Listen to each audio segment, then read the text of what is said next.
Good morning students. बेटा हम study कर चुके हैं about drift velocity. Drift velocity का एवरेज रिलैक्सेशन टाइम के साथ क्या रिलेशनशिप होगा, करंट में और ड्रिफ्ट वेलोसिटी में क्या रिलेशनशिप होगा, और साथ साथ हमने ओम्स लॉ स्टडी किया था और इलेक्ट्रिक करंट के बारे में बात की थी। मैं एक बार ज़रा फिर से आपको रिवाइज करवा रहा हूँ और इन पे बेस्ड किस किस तरह से क्वेश्चंस हमें एग्जाम में मिलते हैं, एक बार ज़रा फिर से आप इन सभी को नोट डाउन करें। We have find out the, हाँ जो हम फाइंड आउट कर चुके हैं ड्रिफ्ट वेलोसिटी बेटा, और जो हमारी वैल्यू आई थी V D equal to minus में ई अपॉन में एम इंटू टाओ, जिसको इस फॉर्म में लिखा था हमने। और यहाँ माइनस साइन हमें क्या बता रहा है कि ड्रिफ्ट वेलोसिटी और इलेक्ट्रिक फील्ड दोनों एक दूसरे के अपोजिट होंगे। और इसी को मैग्नीट्यूड फॉर्म में हम कैसे लिख सकते हैं, V D equal to E upon में एम इंटू टाओ, ये लिखा था हमने। फिर बलराज ने क्वेश्चन पूछा था कि सर एच सी वर्मा के अंदर हमें जो वी डी की वैल्यू दे रखी है वो दे रखी है half into E upon M into tau. हमने जो लिखा था E by M into tau, but student ने क्वेश्चन पूछा था कि जो एच सी वी में हमें 1/2 भी दे रखा है by using equation S equal to U T plus half A T square. तो बेटा यहाँ जो हाफ है वो हम एक सिंगल इलेक्ट्रॉन के केस में ले सकते हैं। जैसे हमने पढ़ा था कि उसकी जो इनिशियल थर्मल वेलोसिटी वो क्या होगी, ज़ीरो होगी, और फाइनली कुछ ना कुछ वेलोसिटी है इलेक्ट्रिक फील्ड के बिहाफ पे, तो एवरेज वेलोसिटी क्या होगी, तो average initial plus final by 2। तो ये 2 जो फैक्टर है उसके बेसिस पे हम यूज़ करेंगे। लेकिन यहाँ पर हम जो बात कर रहे हैं वो सो मैनी इलेक्ट्रॉन्स की बात कर रहे हैं, तो उन सभी का जो एवरेज कैलकुलेट करें using the formula V equal to U plus में ए इंटू टी, ये हमारा फॉर्मूला है। U यहाँ क्या है बेटा, U1 plus U2 plus U3 and सोन, ये था। प्लस में A इज एक्सेलेरेशन जो कि माइनस ई बाई एम होता है, इनटू टाउ, तो इसको हम टाउ 1 प्लस में टाउ 2 प्लस में टाउ 3 कर सकते हैं, एंड डिवाइड बाय एन, ये हमारा एक्चुअल फॉर्मूला है। अब ये तो सारा क्या है, ज़ीरो, और यहाँ से माइनस में ई अपॉन में एम, और साथ में टाउ 1 प्लस में टाउ 2 प्लस में टाउ 3 अपॉन में एन, इसको हमने नेट टाइम टाउ का नाम दे दिया। तो इस तरह से वी डी की जो वैल्यू मिलती है हमें वो माइनस में ई अपॉन में एम इंटू टाउ इस फॉर्म में मिलती है। तो कंप्लीट के लिए हम इसको इसी फॉर्म में लिखेंगे। फिर यहाँ से वी डी जो है वो डायरेक्टली किसके आया था बेटा, टाउ के आया था, एवरेज रिलैक्सेशन टाइम। और यहाँ पर जो नंबर डेंसिटी जो बहुत हाई है हमने बात की थी। नाउ एवरेज रिलैक्सेशन टाइम जो है वो वी डी की डायरेक्टली है, और ये इस पर भी हमने बात की थी कि जब भी हम टेम्परेचर को इंक्रीज़ करेंगे तो इससे उस कंडक्टर में मौजूद एटम्स एंड आयन जो होंगे उनकी जो वाइब्रेशनल काइनेटिक एनर्जी है वो इंक्रीज़ हो जाएगी, और जिसके बिहाफ पे इलेक्ट्रॉन्स का जो कोलिजन होगा वो फ्रीक्वेंट होगा, फास्ट होगा, जल्दी होगा, और उसके बिहाफ पे हम बोल सकते हैं क्या कि जो एवरेज रिलैक्सेशन टाइम है वो डिक्रीज़ हो जाएगा। और वी डी डायरेक्टली टाउ क्या है बेटा, तो इसका मतलब टाउ के डिक्रीज होने से ड्रिफ्ट वेलोसिटी भी डिक्रीज हो गई। So we can say temperature को इंक्रीज करने से ड्रिफ्ट वेलोसिटी डिक्रीज होती है, तो ज़रूर ये दोनों इन्वर्सली हैं। तो हम इस तरह से भी कह सकते हैं V D is inversely proportional temperature. यदि टेम्परेचर के बढ़ने से ड्रिफ्ट वेलोसिटी भी बढ़ती बच्चों, तो हम क्या लिखते, वी डी डायरेक्टली टेम्परेचर के है, लेकिन ऐसा नहीं है। तो कैसा है, तो इसका उल्टा है, और इसीलिए हमने लिखा है कि वी डी जो है वो टेम्परेचर के इन्वर्सली होगी। फिर इसी में हमने एक रिजल्ट और लिखा था बेटा, V D is equal to E upon M into tau, जिसमें ई क्या है, तो E is the electric field applied across the ends of the conductor. इस कंडक्टर के एंड्स के कॉरस्पॉन्डिंग हमने जो फील्ड अप्लाई किया था, और उस इलेक्ट्रिक फील्ड की वैल्यू किसके बराबर होगी, that is V by L. V is the potential difference across the two ends, और L क्या थी बेटा, इस कंडक्टर की लेंथ। तो हमने इस रिजल्ट में E की जगह V बाई एल लिखा था। तो यहाँ से VD जो है वो डायरेक्टली किसके है बेटा, V के है, और इन्वर्सली किसके है, L के है। इस पे भी एग्जाम में क्वेश्चन आते हैं कि पोटेंशियल डिफरेंस को ट्रिपल कर दिया तो ड्रिफ्ट वेलोसिटी पे क्या इफेक्ट पड़ेगा, तो आंसर ट्रिपल हो जाएगी। पोटेंशियल डिफरेंस को हाफ कर दिया तो ड्रिफ्ट वेलोसिटी पे क्या इफेक्ट पड़ेगा, हाफ हो जाएगी, क्योंकि ये इसके डायरेक्टली है। लेकिन लेंथ को डबल ट्रिपल करने से ड्रिफ्ट वेलोसिटी डिक्रीज हो जाएगी। तो ये लेंथ का इफेक्ट इस तरह से बताएंगे हम, पोटेंशियल डिफरेंस का इफेक्ट इस तरह से बताएंगे हम। इन पे कॉन्सेप्चुअल टाइप क्वेश्चन हमारे एग्जाम में आते हैं। इसी में ही हमने स्टडी किया था आगे बेटा, I is equal to N E A V D, और वी डी आया था हमारा I by N E A. फिर हमने बात की थी कि यदि करंट की वैल्यू सेम है तो उस केस में वी डी जो है इन्वर्सली किसकी होगी, area of cross section. Questions किस तरह से मिलते हैं हमें, हमें क्वेश्चंस गिवन होगा कि वायर दे रखा है जिसमें आई करंट फ्लो कर रहा है और उसका रेडियस हमने सपोज आर मान लिया, और अब हमने क्या किया, सेम नेचर का वायर लिया, करंट भी सेम पास किया, लेकिन उसका रेडियस जो है वो मे बी इंक्रीज हो गया या डिक्रीज हो गया, तो ड्रिफ्ट वेलोसिटी बताओ क्या होगी। तो इसका मतलब यहाँ से वी डी जो है वो इन्वर्सली किसके है, एरिया ऑफ क्रॉस सेक्शन, जो होता क्या है बेटा, पाई आर स्क्वायर, या आर बराबर क्या होता है, R that is D by two का स्क्वायर। तो हम इस तरह से भी लिख सकते हैं इसको हम, तो वी डी इन्वर्सली ए लिखें या V D inversely R square के लिखें या V D inversely D square के लिखें, हम इसको इस फॉर्म में भी लिखा जा सकता है। फिर इसी में ही हमने आगे मोबिलिटी के बारे में स्टडी किया था, जो कि वी डी बाई ई के इक्वलेंट आई थी, और वी डी की वैल्यू रखी थी हमने और सोल्व किया था। So mobility equal to E into tau by M, और मोबिलिटी भी डायरेक्टली किसके है, tau, that is average relaxation time.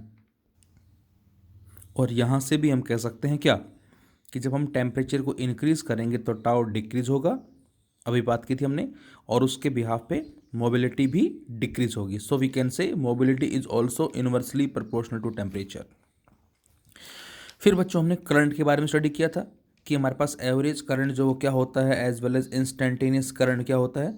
तो जब भी हमें करंट की वैल्यू कैलकुलेट करनी है किसी भी इंस्टेंट के ऊपर बेटा, तो उस केस में हमने बात की थी क्या, कि उस करंट को हम इंस्टेंटेनियस करंट का नाम देंगे, जिस पे हम लिमिट्स भी अप्लाई करते हैं। अब फिलहाल जो भी हमें क्वेश्चन में गिवन होगा टाइम, उस पर्टिकुलर टाइम पे हम करंट फाइंड आउट करेंगे by differentiating the equation of charge. Charge की इक्वेशन को हम क्या करेंगे, डिफरेंशिएट करेंगे उसके बिहाफ पे।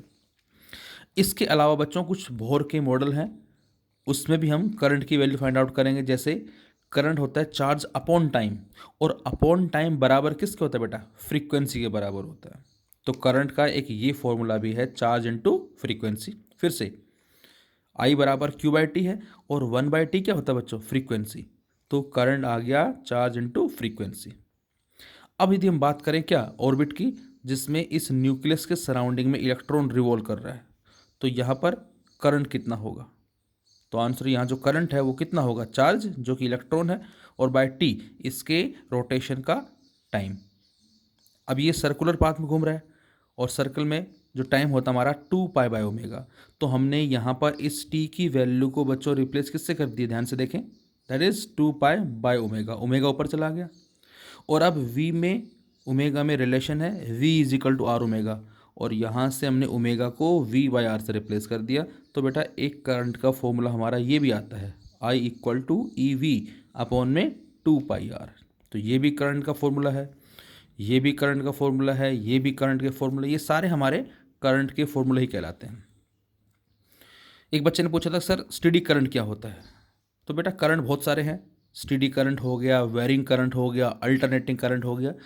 स्टेडी करंट बच्चों उसको नाम देते हैं जिसमें टाइम के रेस्पेक्ट में कोई चेंज ना आए, स्टार्टिंग में जो करंट है वही बाद में रहे, जिसका ग्राफ कुछ इस तरह से हमें मिलता है।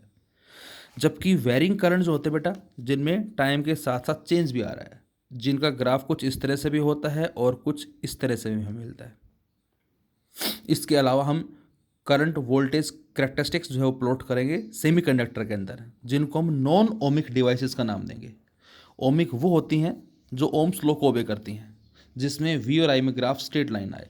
लेकिन नॉन ओमिक वो है बेटा जिसमें एक फैक्टर के बढ़ने से दूसरा फैक्टर बढ़ तो रहा है लेकिन लीनियरली नहीं बढ़ रहा। ऐसे डिवाइसेस को हम नॉन ओमिक का नाम देंगे, जिसमें सेमीकंडक्टर भी आता है, वाटर वोल्टमीटर भी आता है। और इसी कैटेगरी में हमारा है next, that is alternating current, जो हम पढ़ेंगे किस में, यूनिट नंबर 4 इलेक्ट्रोमैग्नेटिक इंडक्शन में। और जहां हमें करंट की इक्वेशन मिलेगी I equal to I not sine omega T और I equal to I not cos omega T, जिसमें I equal to I not sine omega T जैसे आपने क्लास 11th में स्टडी किया है y is equal to A sine omega T, wave curve, उसमें displacement, velocity, acceleration curve भी आपने plot किए थे, सेम उसी की तर्ज पे हमारे पास ये अल्टरनेटिंग करंट का एक ग्राफ है। और ये टाइमिंग भी आपको पता है, 0, T/4, 2T/4, 3T/4, 4T/4 and सोन। ये हमारा साइन वेव के लिए है, जबकि कोसाइन वेव के लिए जो ग्राफ है कुछ इस तरह से आता है, मतलब वो यहाँ से स्टार्ट ना होकर यहाँ से स्टार्ट होगा। तो ये भी हम बात करेंगे। तो ये हमारा कहलाता है that is alternating current. So steady current भी होता है, वेरिंग करंट भी, as well as alternating current. फिर हमने बात की थी कि जब भी हमें QT और IT में रिलेशन गिवन हो, जब भी चार्ज टाइम इक्वेशन देख के हमें करंट पूछता तो डिफरेंशिएट करेंगे, और करंट टाइम इक्वेशन देख के चार्ज पूछता तो इंटीग्रेशन करेंगे। चार्ज टाइम ग्राफ देखे करंट पूछे तो स्लोप निकालेंगे, और करंट टाइम ग्राफ देके चार्ज पूछे तो हम एरिया अंडर द कर्व जो है वो फाइंड आउट करेंगे। अब एक बच्चे ने क्वेश्चन पूछा था कि सर करंट कैसी क्वांटिटी है, तो आंसर स्केलर क्वांटिटी। ऐसा क्यों, जबकि करंट का अपना मैग्नीट्यूड भी है एज वेल एज डायरेक्शन भी है, फिर भी हम इसको स्केलर बोलते हैं, ऐसा क्यों? तो इसको समझने के लिए जरा हम चलते हैं क्लास 11th के अंदर, जहां हमने वेक्टर अलजेब्रा में स्टडी किया था बेटा फिजिकल क्वांटिटीज़ के बारे में। Those quantities which can be measured directly और इनडायरेक्टली, उनको हमने फिजिकल क्वांटिटीज़ का नाम दिया था, और इनको 2 कैटेगरीज में डिवाइड किया था। First one is scalar and second one is vector. Scalar किसको नाम दिया बच्चों हमने, जिनका एक मैग्नीट्यूड है, और वेक्टर किसको नाम दिया, जिनका मैग्नीट्यूड भी है एज वेल एज डायरेक्शन भी है। फिर स्केलर में हमने इसको 2 पार्ट में डिवाइड किया था। First one is tensor and second one is phasor. Tension किनको नाम दिया, those scalar quantities which have different values at different places, जो है तो स्केलर लेकिन उनकी अलग अलग जगह पे अलग अलग वैल्यूज़ है, उनको बच्चों हमने टेंसर का नाम दिया था। जैसे टाइम की बात करें हम, यहाँ टाइम कुछ और है, USA में टाइम कुछ और होगा, अमेरिका में टाइम कुछ और है, रशिया में कुछ और है, तो अलग अलग कंट्रीज़ में टाइम डिफरेंट डिफरेंट है, दैट इज़ टेंसर। सेम इसी तरह से टेम्परेचर, रूम में टेम्परेचर कुछ और है, बाहर कुछ और होगा, कोस्टल एरियाज़ में कुछ और होगा, हिल स्टेशंस पे कुछ और होगा, तो टाइम भी क्या है बेटा, दैट इज़ टेंसर है। सेम मोमेंट ऑफ इनर्शिया पढ़ा था हमने कि एक ही बॉडी का अलग अलग मोमेंट ऑफ इनर्शिया हो सकता है depending upon the axis of rotation. तो मोमेंट ऑफ इनर्शिया भी क्या है बच्चों, एक टेंसर क्वांटिटी है। फेजर हमने किसको नाम दिया था, जो कि फेज से लिया गया है, time as well as angles की फॉर्म में हमने बात की थी। और जो हमारा करंट और वोल्टेज है, कौन सा, alternating current and alternating voltage जो है बेटा, ये ऐसी क्वांटिटी है जिनका मैग्नीट्यूड भी है, डायरेक्शन भी है, लेकिन फिर भी स्केलर है, क्योंकि इनमें जो चेंज आता है वो एक फेज के रेस्पेक्ट में चेंज आ रहा है। ये 0, ये पाई, ये 2 पाई, तो देख सकते हैं 0 से पाई के लिए पॉजिटिव है, पाई से 2 पाई के लिए करंट क्या है, नेगेटिव है। तो इसी को हमने फेज का नाम दिया था।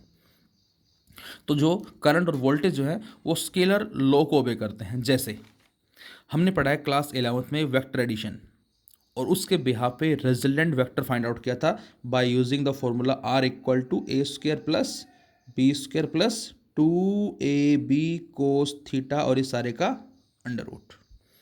इसको हम यूज़ करते हैं जब भी वेक्टर से रिलेटेड न्यूमेरिकल्स हो।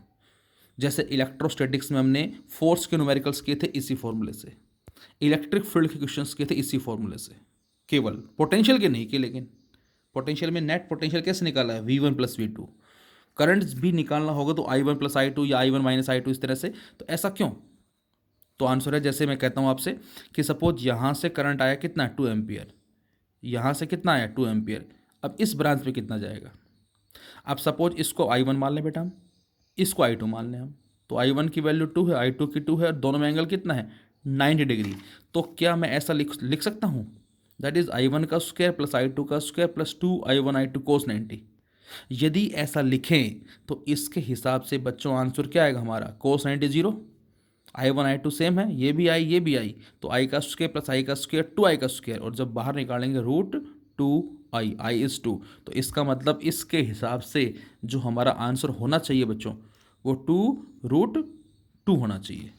या एंगल यदि यहाँ पर 30 डिग्री होता तो क्या लिखते हैं हम, I1 का स्क्वायर प्लस I2 का स्क्वायर प्लस 2 I1 I2 कोस 30, 60 होता तो कोस 60। तो क्या ये आंसर होगा? आप खुद सोचें। नहीं, इस ब्रांच में जो करंट जाएगा वो 4 एम्पियर जाएगा। अब ये 4 एम्पियर आपने कैसे फाइंड आउट किया? से I1 प्लस I2। तो ये हमारा एक सिंपल एडिशन है, जबकि ये क्या है बेटा? वेक्टर एडिशन है। इसको सिंपल बोलें या हम स्केलर एडिशन भी कह सकते हैं। सो इस रीजन से हम ये समझ सकते हैं क्या, कि करंट में वेक्टर अलजेब्रा जो है काम नहीं करता, इसमें सिंपल अलजेब्रा स्केलर एडिशन ही काम करता है। और इसीलिए हम बोलते हैं क्या, कि करंट और वोल्टेज का मैग्नीट्यूड भी है, डायरेक्शन भी है, फिर भी दोनों स्केलर हैं, क्योंकि वो स्केलर एडिशन को ओबे करते हैं, ना कि वेक्टर एडिशन को। तो इस तरह से आप इनको समझ सकते हैं। पोलर एक्सियल ये हम पढ़ चुके हैं क्लास 11th के अंदर। स्टार्टिंग पॉइंट है, पॉइंट ऑफ एप्लीकेशन हो, इस तरह से। तो फिर जो इसी कड़ी में फिर हमने आगे स्टडी किया था R equal to ML upon NE square tau. R that is resistance की वैल्यू हमने फाइंड आउट की थी बेटा, जो हमारी आई थी ML upon NE square tau, that is deduction of Ohm's law on the basis of drift velocity. यहाँ से बच्चों R डायरेक्टली किसके है बेटा? लेंथ के है, और इन्वर्सली किसके है? Area of cross section. तो मैं आपसे कहूँ क्या, कि जो लेंथ है उसके कॉरस्पॉन्डिंग बताओ R में और L में ग्राफ कैसा आएगा? तो आप बता सकते हैं स्ट्रेट लाइन ग्राफ आएगा। और मैं कहता हूँ R में और A में ग्राफ कैसा आएगा? तो आंसर है डिक्रीजिंग ऑर्डर में। क्यों? क्योंकि एरिया के बढ़ने से रेजिस्टेंस कम होता है, डिक्रीजिंग। लेकिन बच्चों ध्यान रहे, जैसे मैं आपसे कहता हूँ R और 1/A में ग्राफ बताओ कैसा आएगा, तो आपका आंसर होगा that is the straight line graph. जैसे हमने कूलम्ब्स लॉ में पढ़ा था, F versus R square and F versus 1/R square, तो उस केस में ग्राफ कैसा होगा? स्ट्रेट लाइन ग्राफ होगा। इसी में यदि मैं इस एरिया को पाई आर स्क्वायर लिखता हूँ, तो हम ये भी लिख सकते हैं कि R जो है बेटा वो इन्वर्सली किसके होगा? Square of radius. यहाँ से R जो है वो इन्वर्सली किसके है? रेडियस के स्क्वायर या डायमीटर के स्क्वायर। तो ये भी ग्राफ आ सकता है हमारा R में और स्मॉल r में, मतलब रेजिस्टेंस और रेडियस में, जो कि कुछ इस तरह से आएगा डिक्रीजिंग ऑर्डर की फॉर्म में। तो ये हमने लिखा। अच्छा, इसके साथ साथ लिखा था हमने R equal to row L/A, जिसमें रो हमने किसको नाम दिया था? इस रो को नाम दिया था हमने किसका बेटा? दैट इज स्पेसिफिक रेजिस्टेंस और रेजिस्टिविटी। तो हमने लिखा था यहाँ से R डायरेक्टली L के है और इन्वर्सली A के है, और इस डायरेक्टली को हटा के जो कांस्टेंट लगाया, this is known as rho, and this rho is known as specific resistance और रेजिस्टिविटी। इसको स्पेसिफिक रेजिस्टेंस भी बोलते हैं और साथ साथ रेजिस्टिविटी भी बोलते हैं। अब यदि बच्चों हम L को भी 1 ले लें, A को भी 1 ले लें, तो यहाँ से R और रो बराबर हो जाएंगे। तो यहाँ से हम रेजिस्टिविटी को डिफाइन भी कर सकते हैं। क्या? Specific resistance of the material of conductor is defined as the resistance offered by unit length and unit area of cross section of the given material. क्या? कि स्पेसिफिक रेजिस्टेंस जो है वो रेजिस्टेंस ही है, किसके लिए? Offered by unit length and unit area of cross section of the given material. एक बड़ी इंपॉर्टेंट बात, जब मैं हम इन दोनों को कंपेयर करते हैं बेटा, इसको और इसको, क्योंकि ये भी R में है और ये भी R में है, तो यहाँ से हमें जो रो मिलता है वो मिलता है M/NE स्क्वायर टाउ। ये अक्सर एग्जाम में आता है क्या, कि जो रेजिस्टिविटी है वो किन पैरामीटर्स पर डिपेंड करती है। ये बड़ा इंपॉर्टेंट है, आपको ध्यान रखना बेटा। रेजिस्टिविटी किस पे डिपेंड करे, तो हम इसके बिहाफ पे आंसर देंगे। बहुत से बच्चे इसके बिहाफ पे आंसर दे देते हैं। जैसे मैं कहता हूँ पहले तो रेजिस्टिविटी की यूनिट बताओ आप, तो A ऊपर चला गया और L नीचे आ गया। R ohm, area metre square, length metre, metre से मीटर कैंसिल आउट, तो क्या आ गया? Ohm metre. तो इसका मतलब मैं आपसे कहता हूँ बच्चों, what is the meaning of ohm metre? तो आपका पहला आंसर होगा this is the unit of resistivity और स्पेसिफिक रेजिस्टेंस। दूसरा आंसर क्या होगा? Ohmmeter is an instrument which is use to measure the value of resistance. Om metre नाम से इंस्ट्रूमेंट भी है और जिसके थ्रू हम किसी भी वायर के रेजिस्टेंस को फाइंड आउट करते हैं। तो ओम मीटर नाम से हम unit as well as instrument जो है बता सकते हैं। अब अक्सर एग्जाम में क्वेश्चन आता है कि लेंथ को ट्रिपल कर दिया, रेजिस्टिविटी पे क्या इफेक्ट पड़ेगा? तो बच्चे लिखे आते हैं 1/3 हो जाएगी। एरिया को डबल कर दिया, रेजिस्टिविटी पे क्या इफेक्ट पड़ेगा? बच्चे लिखे आते हैं डबल हो जाएगी। आंसर इज रॉन्ग, गलत होगा। तो सही क्या होगा? तो यहाँ से रजिस्टिविटी जो है बेटा वो m/n टाउ, मतलब रजिस्टिविटी इन्वर्सली किसके है? Number density. अब नंबर डेंसिटी बेटा किस पे डिपेंड करती है? नेचर पे डिपेंड करती है, और सभी वायर का नेचर अलग अलग है, सभी की नंबर डेंसिटी अलग अलग है। किसी में number of electrons per unit volume कम है, किसी में number of electrons per unit volume ज़्यादा होंगे। तो इसका मतलब क्या हुआ? रजिस्टिविटी जो है डिपेंड करती है नंबर डेंसिटी पे, और नंबर डेंसिटी डिपेंड करती है नेचर पे। So we can say resistivity depends on nature of material. Point to be noted, इसको ध्यान रखें। पहला पॉइंट क्या है बेटा? नेचर पे डिपेंड करेगी। दूसरा भाई एम और ई तो कांस्टेंट है। दूसरा टाउ, रजिस्टिविटी इन्वर्सली किसके है? टाउ के है। और हमने पढ़ा था भी कि टेम्परेचर के बढ़ने से टाउ घटता है मेटल्स के लिए, और टाउ के घटने से रजिस्टिविटी बढ़ जाएगी। तो इसका मतलब ये डिपेंड कर रही है टाउ पे, और टाउ डिपेंड करता है टेम्परेचर पे। So we can direct write resistivity depends on temperature. तो ये दो पैरामीटर्स हैं जिन पे स्पेसिफिक रेजिस्टेंस डिपेंड करेगा। वो हम आगे बात करेंगे बेटा कि मेटल्स के लिए, सेमीकंडक्टर के लिए, इंसुलेटर के लिए, अलॉय के लिए, इन सभी के लिए नेचर जो है वो क्या कैसा होगा। तो ये हम आगे स्टडी करेंगे। फिलहाल अभी याद रखें कि रजिस्टिविटी किस पर डिपेंड करेगी? Nature of material as well as temperature. ये चेंज होते हैं तो ही स्पेसिफिक रेजिस्टेंस चेंज होगा। कॉपर वायर को स्ट्रेच करके लेंथ को ट्रिपल कर दिया, उसके नेचर में क्या चेंज आया? कोई चेंज नहीं आया। है तो कॉपर वायर ही, ऐसा थोड़ी ना है कि वो एल्यूमिनियम का बन जाएगा। तो इसलिए हम बोलते हैं कि रजिस्टिविटी जो है वो उस कंडक्टर के डायमेंशंस पे डिपेंड नहीं करती। लेंथ को जितना मर्जी इंक्रीज डिक्रीज करें, एरिया को कम ज़्यादा करें, रो जो है वो हमेशा सेम रहती है। लेकिन नेचर चेंज करने से चेंज होगी, और दूसरा टेम्परेचर चेंज करने से चेंज होगी। अच्छा बच्चों, आर किस पे डिपेंड करता है? तो आर डिपेंड कर रहा है, देखें एम कांस्टेंट है, ई कांस्टेंट है। क्या बच गया? लेंथ बच गया, नंबर डेंसिटी, एरिया और टेम्परेचर, चार पैरामीटर्स है। So we can say resistance depends on length, second one is area of cross section, third one is nature of material, and fourth one is temperature of conductor. तो जब भी आपसे कहा जाए कि रेजिस्टेंस किन पैरामीटर पर डिपेंड करेगा, तो ये हमारे आंसर्स होंगे, लेंथ पे, एरिया पे, नेचर पे, एज वेल एज टेम्परेचर पे। इन पैरामीटर्स पे जो रेजिस्टेंस है वो क्या करेगा बच्चों? डिपेंड करेगा। अब इसमें एक हमारा इंपॉर्टेंट कॉन्सेप्ट है। मैं आपसे कहता हूं कि हमने वायर की लेंथ को डबल कर दिया, रेजिस्टेंस पे क्या इफेक्ट पड़ेगा? और मैं आपसे कहता हूं हमने वायर को स्ट्रेच करके लेंथ को डबल कर दिया, अब बताओ रेजिस्टेंस पे क्या इफेक्ट पड़ेगा? तो दोनों बातों में बच्चों डिफरेंस है। एक तो वायर हमने लिया कॉपर का जिसकी लेंथ एल है, और सेम नेचर का वायर हमने सेम लेंथ का आगे लगा दिया, तो यहाँ लेंथ कितनी होगी बच्चों? डबल लेंथ हो गई। मैं आपसे कहूँ इसके एरिया ऑफ क्रॉस सेक्शन में क्या चेंज आया? तो एरिया तो सेम है, नेचर भी सेम है, तो इसका मतलब यहाँ पर हम बोलेंगे रेजिस्टेंस डायरेक्ट किसके? लेंथ के है। लेंथ के डबल होने से रेजिस्टेंस भी डबल हो जाएगा, फर्स्ट। सेकेंड, मैं कहता हूँ बच्चों कि हमने लेंथ को क्या कर दिया?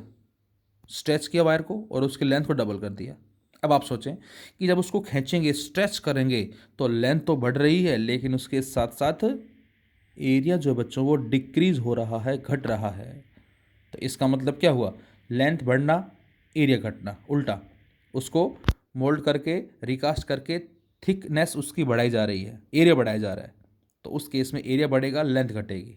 लेकिन बच्चों याद रखें कि दोनों का जो प्रोडक्ट होगा एल और A, that is volume of the conductor और wire, that is remains constant, वो हमेशा कांस्टेंट रहेगा।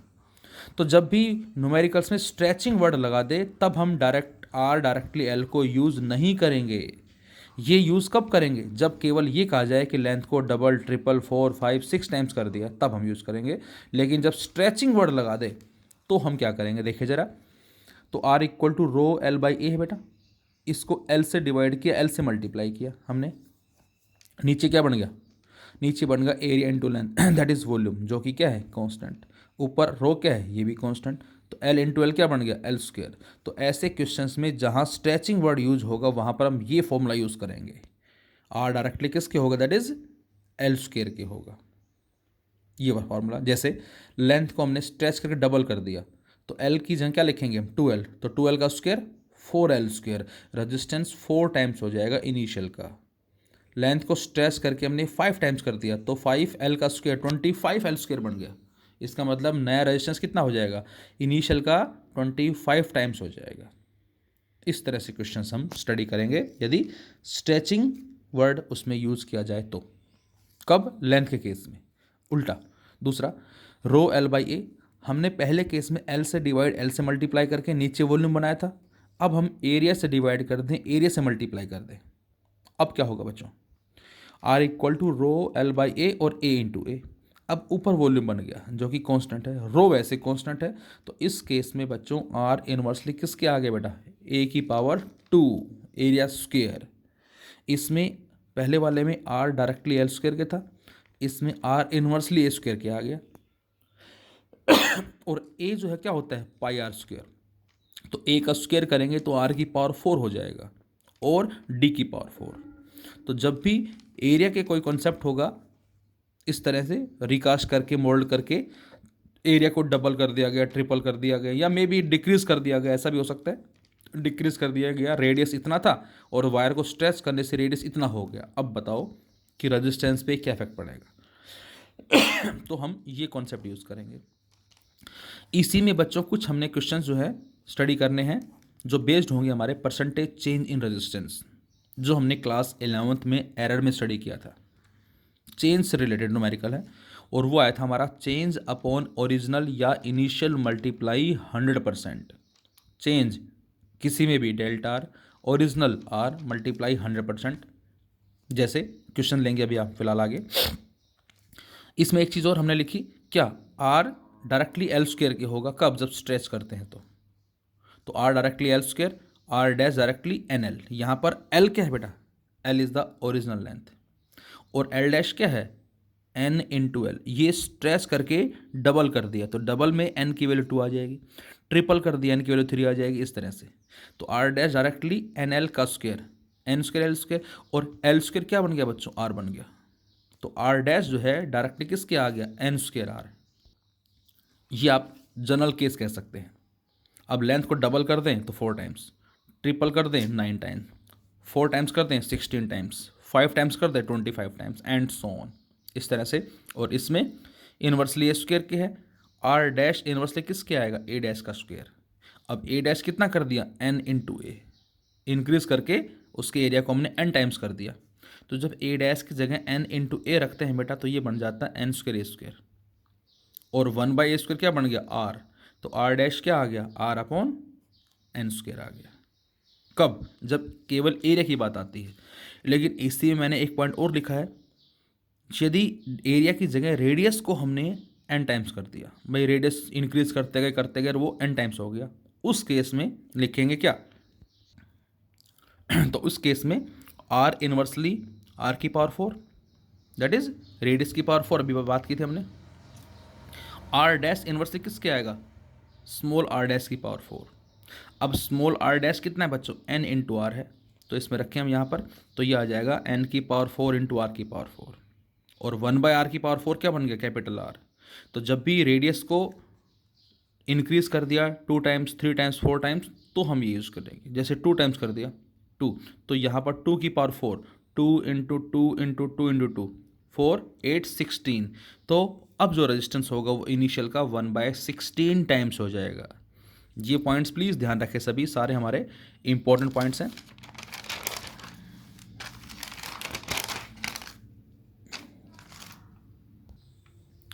इसी में ही हमें क्वेश्चंस इस तरह से भी मिलेंगे बच्चों, जैसा हम बात कर चुके हैं वी आई ग्राफ, जो हमें कुछ इस तरह से मिलता है।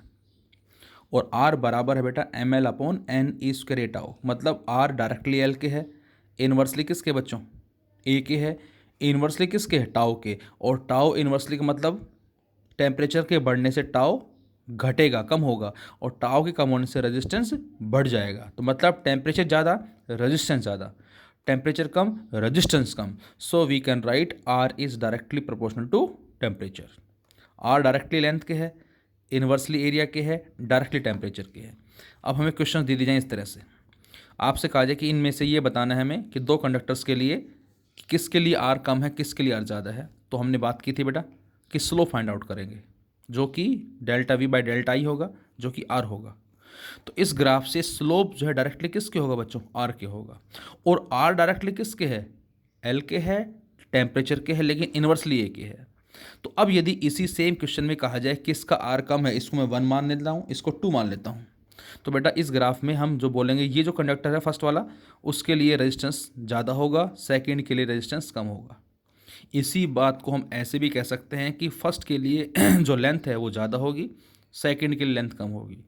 इसी बात को ऐसे भी कह सकते हैं कि फर्स्ट के लिए एरिया ज़्यादा हो ऐसे कम होगा और सेकंड के लिए एरिया ज़्यादा होगा, क्योंकि आर इन्वर्सली है। इसका आर ज़्यादा है इसका मतलब ए कम है, और इसका आर कम है इसका मतलब ए ज़्यादा है। और इसके लिए टेम्परेचर ज़्यादा होगा, इसके लिए टेम्परेचर कम होगा। तो ये भी हमारा बड़ा इंपॉर्टेंट क्वेश्चन है। फिर से देखें एक बार, यहाँ से ग्राफ हमें गिवन है और इससे हम क्या बताएंगे कि इस ए फर्स्ट के लिए रेजिस्टेंस ज़्यादा, इसके लिए लेंथ ज़्यादा, इसके लिए एरिया कम, इसके लिए टेम्परेचर ज़्यादा। सेकंड वाले के लिए आर कम है, लेंथ कम है, एरिया ज़्यादा है, टेम्परेचर कम है। लेकिन बच्चों आई और वी को एकदम इंटरचेंज कर दें तो अब आंसर है स्लोप इन्वर्सली आर के होगा। अब सारे आंसर हमारे उल्टे हो जाएंगे। साथ साथ हम आगे पढ़ेंगे कि सीरीज कम्बिनेशन में रेजिस्टेंस बढ़ जाता है। क्यों? क्योंकि आर एस होता है बेटा R1 + R2 + R3, और पैरेलल कम्बिनेशन में रेजिस्टेंस घटता है 1/RP, 1/R1 + 1/R2 + 1/R3। मतलब सीरीज में बढ़ता है और पैरेलल में घटता है। तो हमें ऐसे भी क्वेश्चंस मिलेंगे कि इनमें से कौन सी लाइन रिप्रेजेंट करती है सीरीज को और कौन सी लाइन रिप्रेजेंट कर रही है पैरेलल कम्बिनेशन को। तो बच्चों रेजिस्टेंस ज़्यादा किसका है? इसका। और यहाँ से ज़्यादा किसका होता है? आर एस का। तो इसका मतलब जिसका रेजिस्टेंस ज़्यादा है वो सीरीज को रिप्रेजेंट करेगी, और जिसका रेजिस्टेंस कम है वो पैरेलल कॉम्बिनेशन को रिप्रेजेंट करेगी। जैसे एक क्वेश्चन लिया हमने, क्या क्वेश्चन दे रखा है, the charge flowing in a conductor varies with time. ये हमें चार्ज की इक्वेशन दे रखी है, 80 - ½ BT² + 1/6 CT³। और आपसे कह रहा है बेटा ए बी सी डी जो है ये क्या है? पॉजिटिव कॉन्स्टेंट्स हैं। Find initial current first, second the time after which the value of current reaches A maximum value, and third maximum और मिनिमम करंट। ये हमें दे दिया। तो बच्चों हमें पता है चार्ज दे दिया, करंट कैसे आएगा? डिफरेंशिएशन से। इसको डिफरेंशिएट कर दो, तो जब इसको डिफरेंशिएट करेंगे तो 80 का क्या बनेगा? ए। ½ BT² क्या बन जाएगा? 2 आगे आ जाएगा, 2 इंटू BT, तो 2 से 2 कैंसिल आउट। और 1/6 CT³ क्या करेंगे तो ये 1/6 CT³, तो ये आ जाएगा 1/2 CT²। तो ये आ गया हमारा करंट। अब बच्चों इनिशियल करंट का मतलब क्या होता है? जब टाइम 0 है। ये बात याद रखनी है आपको। What is the meaning of initial current? When time is 0। और जब इस इक्वेशन में t को 0 पुट करते हैं बच्चों तो I कितना आता है? A। तो ये I = A एम्पियर हमारा आ गया इनिशियल करंट। अब हमने पढ़ा हुआ है कि मैक्सिमा या मिनिमा के लिए हम क्या करते हैं? डिफरेंशिएट करके उसको 0 से इक्वेट करते हैं फॉर मैक्सिमा और मिनिमा। तो इसको डिफरेंशिएट करें हम किसको? करंट को डिफरेंशिएट करेंगे इसको। और जब इसको डिफरेंशिएट करेंगे तो ये आ जाएगा कितना? -B, और यहाँ से क्या आ जाएगा बेटा? CT आ जाएगा। और जब 0 से इक्वेट करेंगे तो टाइम आ जाएगा B/C। तो ये वो टाइम है जब करंट अपनी मैक्सिमा या मिनिमा वैल्यू को अचीव करेगा। अब वो करंट कितना होगा? तो ज़रा इस टाइम को फर्स्ट इक्वेशन पुट कर दें तो उस करंट को हमने I' मान लिया, and this I' = A - B × T, और T की जगह ये रखा, +½ C × T², और T² का मतलब B²/C²। और जब सोल्व करेंगे बच्चों तो इसकी वैल्यू आ जाएगी A - B²/2C। अब पहला करंट क्या आया था? I = A। अब I' कितना आया? A - B²/2C। अब मैं आपसे कहूँ ये करंट ज़्यादा है या ये ज़्यादा है? यहाँ A है, यहाँ A माइनस है, मतलब ये I' जो है I से लेस आया। I' is less than I। अब आप खुद सोचें कि ये वैल्यू करंट की मैक्सिमम होगी या मिनिमम? कम आया, मिनिमम वैल्यू कहलाएगी। इस तरह से भी क्वेश्चन हमें मिल सकते हैं। इसी में हमने परसेंटेज चेंज का क्वेश्चन लिया। A copper wire is stretched to make its length 0.2% longer.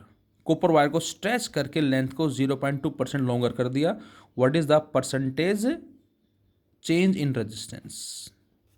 तो बेटा हमने इनिशियल लेंथ क्या ली? L। फाइनल लेंथ क्या ले ली? L'। कितना? L + 0.2 L by 100, 0.2% इंक्रीज कर दिया. If momentum of a body is increase by 20%, तो हमने क्या लिखा था 120 by 100 into P1, then what is the percentage change in kinetic energy. इस तरह के क्वेश्चन हमने किए थे 11th में. सेम उसी की तर्ज पे है ये. और अभी अभी जस्ट हमने पढ़ा है कि R जो है डायरेक्टली किसके होता है, L स्क्वायर के. स्ट्रेचिंग वाले केस के अंदर तो R डैश डायरेक्टली किसके आ जाएगा, L डैश का स्क्वायर. तो बेटा ये L डैश आ गया हमारा, क्योंकि लेंथ में इतना इंक्रीज कर दिया. ये फाइनल लेंथ है. तो अब जो फाइनल रेजिस्टेंस होगा वो कितना होगा, R डैश होगा. कितना, फाइनल लेंथ का स्क्वायर कर दो. और इनिशियल क्या होगा, इनिशियल लेंथ का स्क्वायर डिवाइड कर दो. डिवाइड करने से R डैश बाय R की वैल्यू आ जाएगी बच्चों. और अब इसको डायरेक्ट पुट कर दें हम इस एरर वाले फॉर्मूले के अंदर जो हमने पढ़ा था 11th में. Change upon original multiply 100%, change delta R, original R multiply 100%. Delta R increase हो गया क्योंकि लेंथ बढ़ गई, तो फाइनल माइनस इनिशियल. बच्चों यदि डिक्रीज हो जाता सपोज करें किसी क्वेश्चन में, तो हम यहाँ पर आर माइनस आर डैश लिखते, ध्यान रहे. तो यहाँ से R dash minus R by R multiply this value. अब इसके नीचे ये लिखें माइनस इसके नीचे ये लिखें, तो ये 1 बन जाएगा. और इसको सोल्व करेंगे हम तो हमें आंसर मिलेगा 0.4%. प्लीज़ इन सभी क्वेश्चंस को ज़रा नोट डाउन करें. और अब हम आगे स्टडी करेंगे क्या कि सीरीज पैरेलल कॉम्बिनेशंस क्या हैं, रेजिस्टेंस पे क्या इफेक्ट पड़ेगा टेम्परेचर का, मेटल्स के लिए, सेमीकंडक्टर्स के लिए, इंसुलेटर के लिए. That is also again important topic, as well as specific resistance पे क्या इफेक्ट पड़ेगा टेम्परेचर का.